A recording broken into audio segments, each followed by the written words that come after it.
আমরা যদি খুব ভালো করে লক্ষ্য করি, ঈশ্বরের বাক্য বলছে আত্মার ফল হলো, আত্মার ফলগুলি নয়। যদিও বা সেখানে 9 প্রকার ফলের কথা লেখা রয়েছে, কিন্তু বাক্য বলছে সেগুলো ফলগুলি নয়, বরং আত্মার ফল হলো কি কি?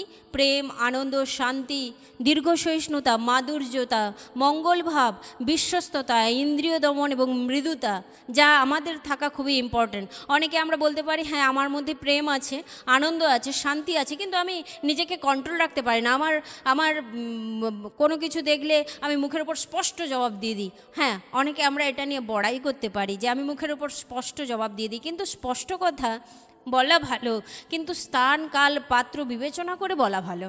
কারণ এমন স্পষ্টবাদী হয়ে লাভ নেই যা অন্য আর 5 জনকে দুঃখ দেয়, কষ্ট দেয়। আমি আমার জিহ্বা নামক ইন্দ্রিয়টাকে দমন করতে পারি না, সেটা আমার দুর্বলতা।